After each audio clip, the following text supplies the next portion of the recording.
the whole reason why I helped Brock up and tried to assist him to make sure that he won the match is because my neck was broken. What up, everyone? Shkaiel Mahjouri here for CBS Sports, and you know who this is. He has won just about every major pro wrestling title on this planet and an Olympic gold medal. He has done for Milk what Macho Man did for the Slim Jim. It's true. It's damn true. Kurt Angle, how are you? I'm doing great. Thanks for having me on. Thank you so much for making the time today. You're a difficult man to get a hold of, but it's worth the wait, and I'm so excited to do this today. Thank you. I appreciate that. For sure. Now, before we get to all the stuff that's going on in the pro wrestling industry, your career, stupid question, but I have to ask, 2% or whole milk? 2%. I try to stay a little bit low on the fat. So skim milk's my preference, but I'll drink okay. whole milk. Yeah, I don't know. If it's the only thing that I can get, I'll take it. Yeah, okay, that's fair. Skim milk's a little watery for me, but I appreciate the health consciousness. That's a pro athlete right there. Now, you have had such a remarkable run, and when we talk about guys like you, we think about all the championship accomplishments, but a thought did cross my mind. There must be, I imagine, something very rewarding as well as some pressure in terms of passing up the title. When it's time for you to take the fall for someone else, you don't want to go out there and put on a poor performance that's going to kind of kick off their run poorly, I imagine. For you, what's more rewarding, winning the title or making sure that the next person who gets that chance gets to kick it off the right way? Well, I'm not going to lie to you. Winning the title means more to me. You know, you want to put on a good performance to hand the title over to somebody else, whoever it is, because they're going to have a nice long run too. You want them to have a good start. But for me personally, winning the titles is what it's all about. That's fair. Can you talk to me a little bit about that? Like, is there ever any pressure in going in there and being like, man, I hope that things click well because I want this guy to be able to start his run the right way? No, you don't think about that. If you start thinking about that, you're going to end up screwing up. You don't want to go out there with the mindset that I'm going to mess up. I might mess up. I want to make sure this guy, you know, gets the title in the right way and that he carries the title. But, you know, if you're thinking about screwing up or not wanting to screw up, you're most likely going to. So you just have to go out there and let it all flow. Yeah, it came to mind because I was playing a review copy of the new WWE game, and they have a sort of chronicle of Rey Mysterio's career.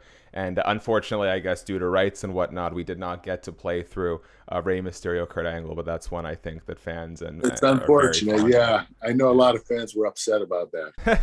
Well, you know, these things sometimes are out of people's control, but it's nice that people remember it so fondly, and we're so eager to be able to relive that experience. Definitely. Speaking of guys you've wrestled at WrestleMania 19, Kurt Angle, Brock Lesnar. 19 years later, here we are, Brock Lesnar headlining WrestleMania again. What's it like for you to see Brock at this stage of his career still headlining WrestleMania? It's been pretty amazing. I mean, what Brock Lesnar's been able to do, not in just pro wrestling or amateur wrestling, but MMA as well. Brock is a monster. The guy is so talented. Anything he touches turns to gold. The guy has all the ability in the world. And to know that he's still main eventing WrestleManias 19 years later is pretty damn impressive. It's truly unreal. And, you know, we'll highlight the UFC belt in the background, too. So shout out to dual sports sensation Brock Lesnar. I think you touched on this briefly with Chris Jericho on the cruise once, but I was having trouble tracking down the quote. The reason I was reminded of it is Brock Lesnar said a few days ago on the Michael Kay show, according to quotes transcribed by Wrestling Inc., he talked about sort of that shooting star press that concussed him in your match. And he said, quote, Kurt helped me through. Kurt was talking to me saying, hey, you know. So he's very, he very much led with how supportive you were in getting him. He was very match. honest. But he did say, yeah. Yes, but he did say Kurt should have just rolled me over and pinned me. He should have just said, hey, that's enough, kid. I was wondering, in light of Brock, who doesn't do a lot of press, if I get your thoughts on sort of his take to how the match played out. Well, the whole reason why I helped Brock up and tried to assist him to make sure that he won the match is because my neck was broken and I couldn't carry the title any longer. I was going to have surgery the next day. So I was in a position where Brock might have broken his neck. He got knocked out. I didn't know what to do because I couldn't hold the title another day. So I had to basically wake him up and get him moving and see if he was okay and make sure that he could complete the move. It was very stressful. That 15 seconds was some of the most stressful, one of the most stressful situations I've ever been in. But Brock, being the beast he is, followed through and he hit the F5 and he won the world championship. Yeah, can you talk? I mean, I was explaining the situation to a friend of mine who's sort of fallen out of pro wrestling, and I was explaining to him all the different circumstances in which a wrestler sort of has to pivot on the spot. Usually sort of the ring general, the veteran, making the call on how to, make a split-second decision in the aftermath of an injury. I think sometimes fans are a little too harsh on wrestlers in those moments. Can you talk through what it's like? And if you've ever had any other experiences like that where, something doesn't go as it's intended and it's sort of on you to make that call in a moment? Well, there are a lot of matches. There are instances in a lot of matches where you get cut for time. So your time was supposed to be 20 minutes. It ends up being 12. You have to cut stuff out. You have to figure out on the fly what to cut out, where to cut it out. And the match doesn't end up being as good as it should have. And that's one of the toughest things as a wrestler to accept is when your time gets cut and you have to shorten everything and skip spots. You have to pick the right spots to skip. So it's really on you, that one person that's in-ring leader that's going to make those decisions. And it's a very tough thing to do. When we see pro athletes coming from different corners, I know the comparisons between you and Ronda Rousey, for example, are right there, something I think you're both very proud of. Kurt Angle, obviously coming into the WWE in 1998, 1999 with an Olympic wrestling pedigree, no doubt, but just the ability to pick up the skills so quickly, the ability to speak on the mic, be comedic, be serious. You had what many consider to be the best rookie year in WWE history. 11 months, European title, Intercontinental title, King of the Ring, WWF Championship. I think you have everyone's respect in the industry, but do you think, looking back on it, was there ever a little bit of sort of heat or frustration backstage that this Olympic wrestler was coming in and getting so much, or were people able to identify pretty quickly that, no, Kurt's putting in the work and this is a spot that he deserves? I think that I was showing a lot of the other wrestlers my ability and what I was able to do even before I started on TV. I did probably 6 months worth of dark matches for WWE before the shows started, Raw and SmackDown. So that the talent got to know me through watching me wrestle there, and they knew I was ready. The reason why I picked up on it so quickly is not because of the in-ring skills. The in-ring skills are difficult to pick up, especially psychology and telling the story, but it's showing emotion. That is the hardest thing to do, especially if you're a real athlete. Because when you're an amateur wrestler, you go out there on the mat, you show no emotion. You don't show you're scared. You don't show you're angry. You just go out there and you go for the pin. In professional wrestling, you have to show that you're scared. You have to show you're angry, that you're excited. And I was able to portray those emotions. And a lot of athletes can't do that. And some of them tried to cross over and didn't do so well. But Ronda Rousey is a great example. She's another person that has great emotions. She was able to express her emotions, and that really shined through. There was a really, I think, sort of cathartic and open moment that Ronda Rousey described recently, where when she came back, she was sort of upset with the WWE universe and the reaction to her towards the end of her first run. And she went backstage, spoke with Vince McMahon, and Vince told her, hey, it's not about you, it's about them. And that was a moment for Ronda that I think really clicked, and I think it was very therapeutic for her and sort of allowed that sort of forgiveness to almost happen. How do you feel? Have you gotten to see much of Ronda's return, and how do you think things are going? Because, I mean, again, for a rookie run to now coming back, I think it's just been an overwhelming success. Yeah, I saw Ronda win the Rumble. She's going to be main eventing WrestleMania with Charlotte Flair. she's back on it. And, it's pretty impressive considering she just had a baby a few months ago. The girl is a monster. She's a thoroughbred. And there's only one Ronda Rousey, and that's for sure. What's the lesson there in sort of taking what the audience gives you and being able to sort of separate from, an example, Kurt Angle the person and Kurt Angle the character? What do you mean? Like the audience? Well, like with Ronda, it appeared that she was a little genuinely upset and then sort of made that sort of connection that, no, this is a performance piece and that, what you want out of an audience is a reaction one way or the other. Yeah, I think that Ronda didn't understand the business quite totally. I think that, the fans are going to react the way they want to react. And there's really nothing you can do about it. You can navigate it to a certain extent, but you're not going to know exactly what kind of responses you're going to get. And when you do, you have to accept those responses. What do you think, you sort of touched about making the transition from a stone cold amateur wrestler to an emotional pro wrestler. You obviously had a wonderful run in TNA. There were brief talks with you in AEW. In what ways do you think AEW and TNA are the most similar? And in which ways do you think maybe they're not as close as people sometimes make them out to be? That's a tough question. I mean, TNA had some incredible runs in the past. They're up and running. They're doing good. They're not doing great. AEW is actually doing pretty damn good. Their ratings are up, and they've done an excellent job at giving WWE a run for their money. And I think the competition is really good. I'm not so sure that AEW is right up there with WWE yet, but someday they could be. And I think they've done an incredible job. Comparing them to Impact Wrestling, Impact Wrestling, I would say, is just a little bit smaller of a promotion. AEW seems to be more big time at this particular point, but Impact could make a big comeback again and be right in that picture again.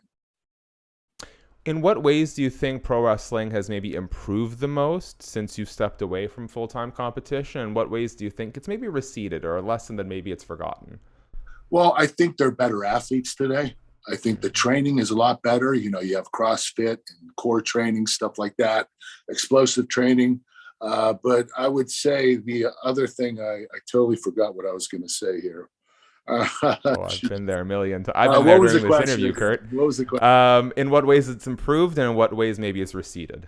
It's receded because a lot of these athletes now just do a bunch of spots. Nothing really makes sense. It's more of a spot fest. They go out there, they do these impressive things, double flips over the top rope onto the floor, things that don't tell a story. Psychology is the most important thing in wrestling. And you want to have great psychology and a good storyline. A good story is babyface versus heel. The babyface shines on the heel sells. If heel cheats, gets the babyface down, gets heat on the heel, or the heel gets heat on the babyface. The babyface makes a big comeback. You have the false finishes and then the finish.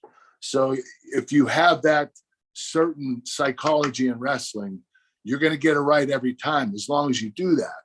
But a lot of these matches now, there's no baby and no heel. It's just two athletes going at it. And I think that's where we lost a little bit of our psychology. I want to see more selling personally on the note of psychology. Like I miss the days where you focus on a limb for like the whole match. Right. Working the leg. Yeah. Yeah. So, this kind of just came up spontaneously, but I'm willing to, consuming as much MMA as I do, covering it. I do suspend my disbelief perhaps a little more than someone who doesn't consume as much combat when watching pro wrestling.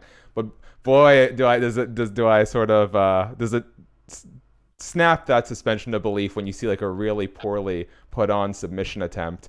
Coming from an amateur wrestling background, working on your moveset, working on other guys, is there ever like a move that someone wanted you to adopt or something to incorporate in a match where you're like, that would never hurt. That would never work in a real athletic competition where two guys are fighting?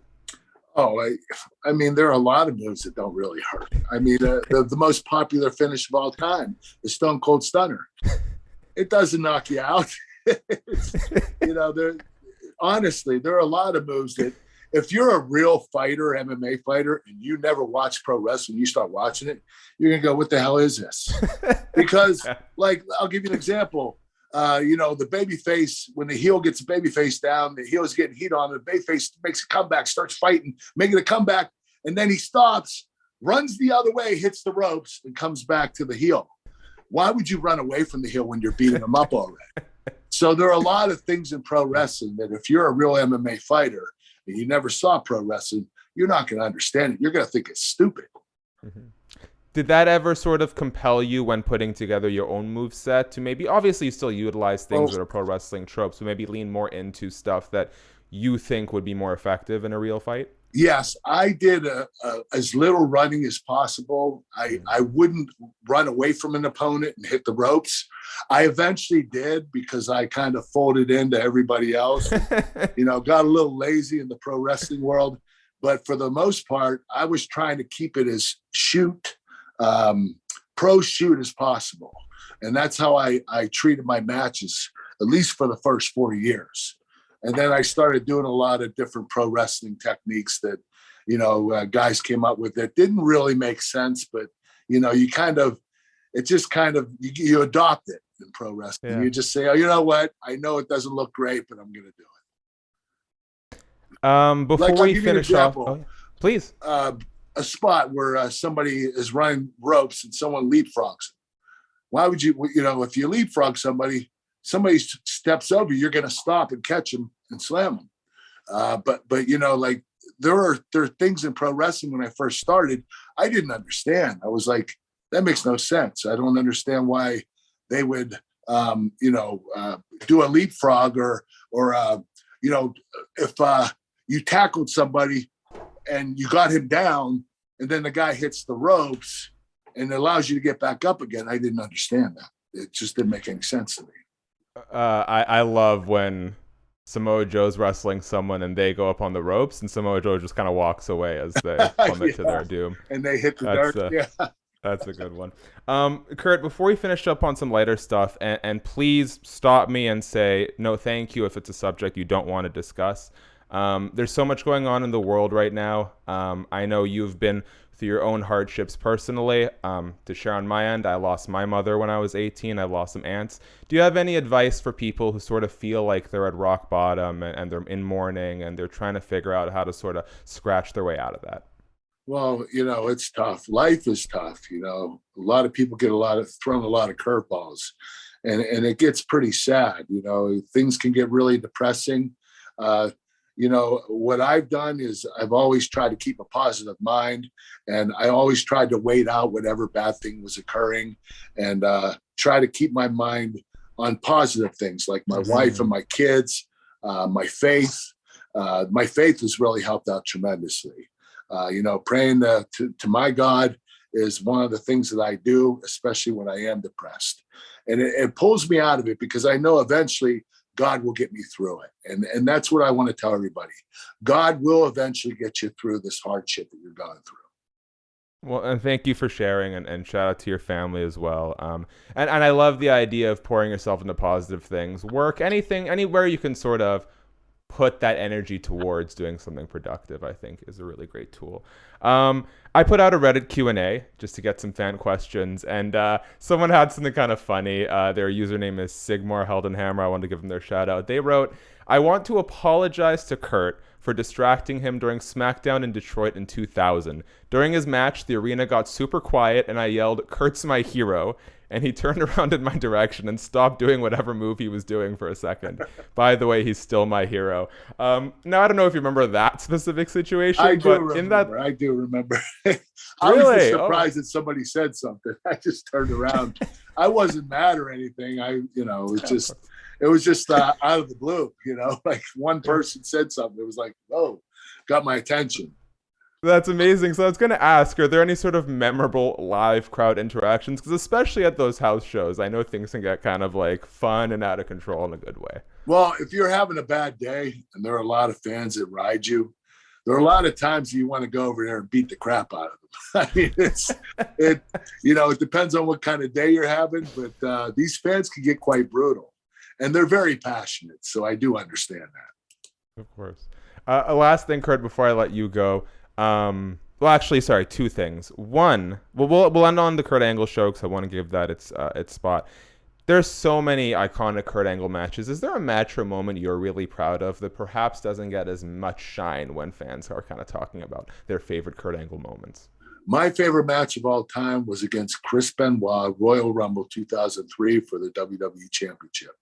The reason that match doesn't get much credit is because of Benoit and the actions that he took with his family. It's unfortunate because, what I try to do is I try to separate personal from business. Chris Benoit was one of the greatest wrestlers of all time. It doesn't excuse what he did to his family, but I think that match deserves a lot more credit than it has gotten. Talking about the Kurt Angle show, again, I kind of brought it up earlier. Kurt Angle headlines every day when I look at the wrestling blogs. What has it been like for you to step into this world and do more podcasting and sort of put your voice out there on your terms?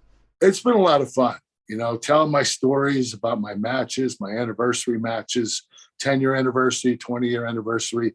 We have a lot of guests on the show, wrestlers, amateur athletes, pro athletes, actors. We have a good display of different celebrities that we put on the show. So it's a pretty good show, and I'm very proud of it, and I'm proud of the work that I've done for it. Cool. And if you haven't checked it out yet, what are you doing over here watching my videos? Go check it out. Kurt, I want to leave you with the last word, so I'm going to do my part very quickly. Guys, thank you so much for checking out the video. As always, if you can, please subscribe and tap that notification bell. Thumbs up. Leave us a comment. What is your favorite Kurt Angle match of all time? Or what have you yelled at him at a house show? I'd love to hear from you. Thank you to CBS Sports, as always, for empowering the video. Full feature on cbssports.com with Kurt Angle in the bio of this video. Kurt, man, it's been such a pleasure. I've been watching you since I was 4 years old. I always get a kick when I can check off one of my action figures that I got over there off camera. In interview format. If there's anything you want to let the people know, let them know. And thank you so much for your time. Well, I just want to tell you, I have a supplement company called Physically Fit Nutrition. We have products called Chicken Snacks and Snack Smart Crispy Protein Bites. One's chicken protein, one's organic protein. They're high protein, low carbohydrate, 11 different flavors. You can order them at physicallyfit.com. This is what I've been doing these days. Besides the Angle Pod, I got my business, and I'm very grateful to all the fans for purchasing the chicken snacks. They're doing pretty well right now. Only in the U.S. or available elsewhere? It will be available worldwide in the next few months. We're in the United States and Canada right now. In Mexico. Oh, perfect. Well, I'm in Vancouver, so Canada, so I will get my hand on some chicken snacks. All right. Don't know about the organic, but chicken, now you're talking about language. Kurt, thank you so much, my man. Thanks, man. Take care.